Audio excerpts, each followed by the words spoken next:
I'm 47 now, but the memory I'm about to describe has never softened with time. I've told it to doctors, to close friends, and once to a therapist who asked why certain sensations still made my stomach drop. I've learned over the years that some memories don't fade because they're frightening. They stay because they never fully resolved.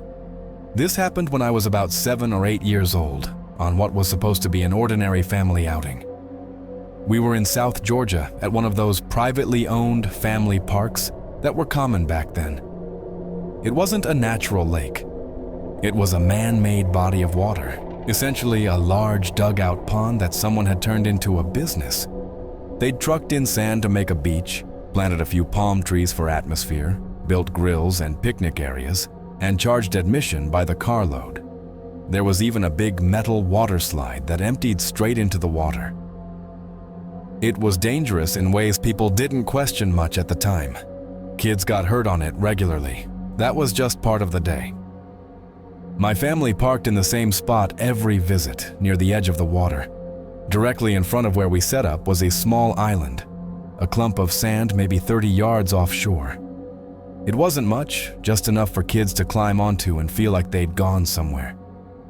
I wasn't a strong swimmer, everyone knew that. But the water between the shore and the island was just deep enough that I could manage it by bouncing, touching bottom, pushing up, catching a breath, then doing it again. I'd done it before. Nothing about it felt risky to me. That day, I set out for the island like usual.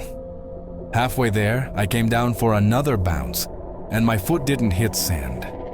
It hit something soft. The first thing I noticed was shape. My toes pressed against something rounded, and I remember distinctly thinking, without really understanding it, that it felt like a face. There was a firmness where a nose would be, and then there was hair. Fine hair. It flowed between my toes with the movement of the water, brushing against my skin in a way that was unmistakable. Hair doesn't feel like weeds. It doesn't feel like fabric. Even as a child, I knew exactly what that sensation was. I reacted instinctively. I jerked my leg up, kicked away, and scrambled back toward shore as fast as I could. I don't remember screaming. I don't remember saying anything at all. I just remember sitting on the sand afterward, wrapped in that strange, quiet shock kids sometimes go into when something doesn't fit into their understanding of the world. For a long time, I didn't think about it, not consciously. I was young enough that my mind didn't immediately assign meaning to what had happened. It was just something strange and upsetting that I didn't have words for. Later, how much later, I don't remember, I started hearing shouting. Adults were moving along the shoreline, calling out a name, over and over. Their voices were sharp, scared, carrying across the water. People were wading in, diving down, coming back up empty-handed.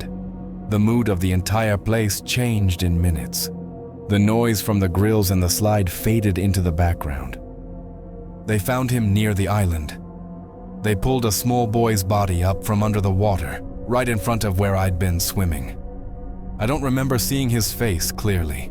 I don't remember details about him. What I remember is the way the adults went quiet when they brought him up, and the sudden understanding that settled into my chest. Even now, decades later, that realization doesn't come with an image. It comes with a feeling. The sensation of hair moving gently between my toes. I've been in lakes since then. I've been in oceans. I felt seaweed, fishing line, debris. None of it triggers the same reaction. My body knows the difference. It remembers something my mind was too young to process at the time. And sometimes I think about how long he'd been there before anyone noticed. How normal that day felt right up until it wasn't. How close I came to understanding without understanding at all. That lake is probably gone now. The sand washed away. The slide rusted out. Another place reclaimed by time. But the feeling never left.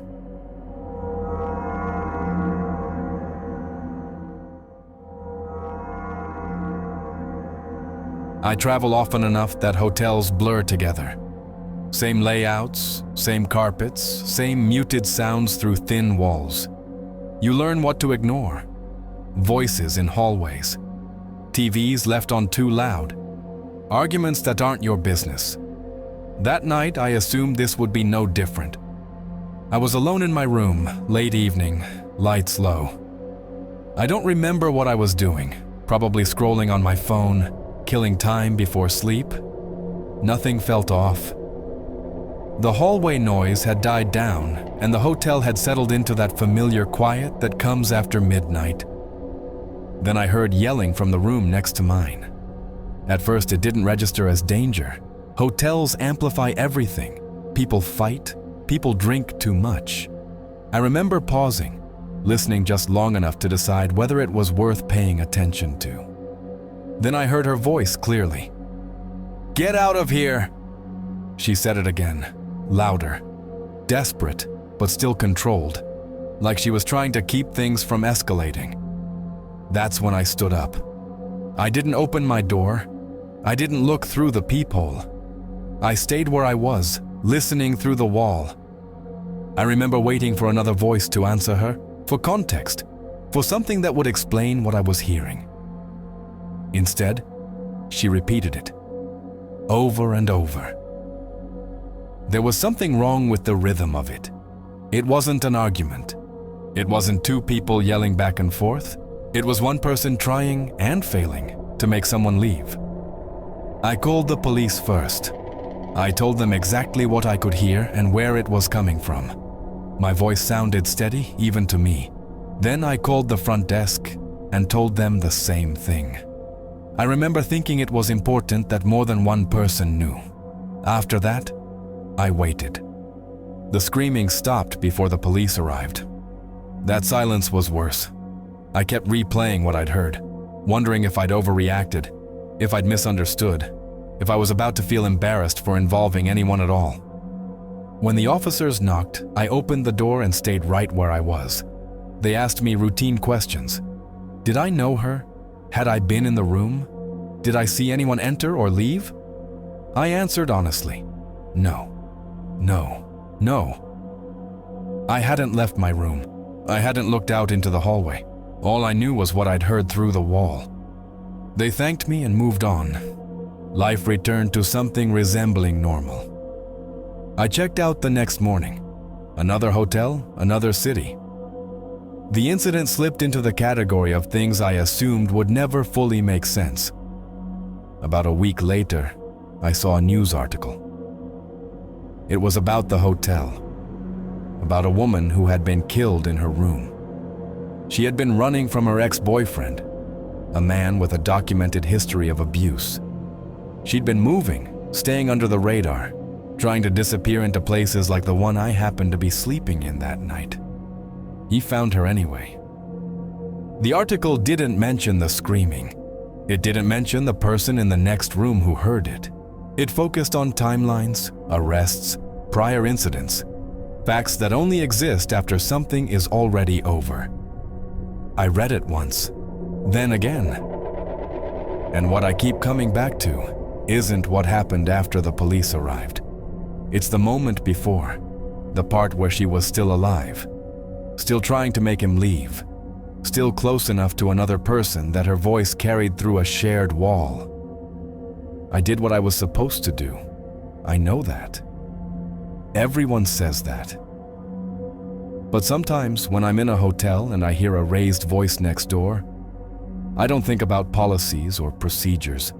I think about how thin walls really are and how much can happen on the other side of them before anyone understands what they're hearing.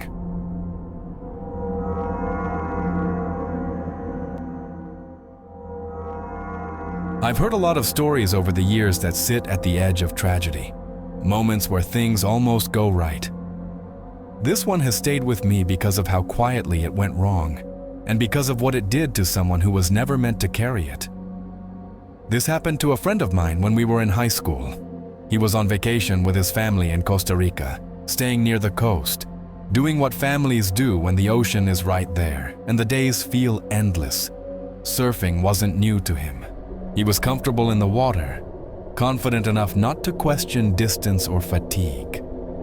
That morning, the ocean looked cooperative. The kind of day where danger doesn't announce itself. Waves rolling steadily, nothing dramatic. He paddled out farther than most people do, not recklessly, just far enough to feel separate from the shoreline and the noise of it. It was out there that he noticed someone even farther beyond him. At first, it barely registered. Just a figure on a board, arms moving in a way that didn't match the rhythm of the water. Then the movement repeated, more urgent this time, waving, calling out, trying to be seen. My friend paddled closer. As the distance closed, the picture sharpened in a way that immediately changed everything. The man wasn't alone. He had children with him, 2 of them, clinging to their boards, already panicking, already burning energy they couldn't afford to lose. The man didn't waste time explaining. He was exhausted. His voice was strained but focused. He asked my friend to take the kids back to shore first. Get them in safely, then come back for him. It sounded reasonable, logical, the kind of decision people make when they still believe there's time. My friend took the children, one at a time, steadying them, talking them through it, keeping their heads above water while the shore slowly grew closer.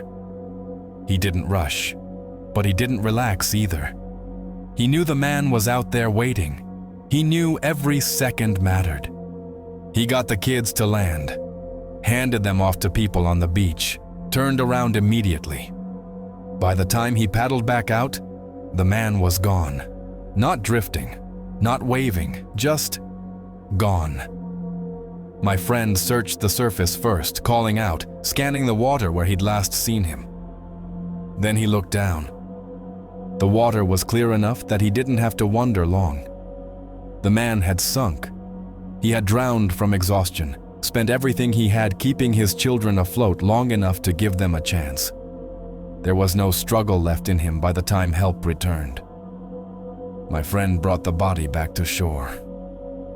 That part doesn't get talked about much, but he did it. He paddled the man in, guiding him through the water, toward a beach where his family was waiting, where his children were already safe, asking questions no one was ready to answer. The vacation ended after that. Life moved on in the way it always does from the outside. But my friend didn't. He never surfed the same way again, never talked about the ocean with the same ease.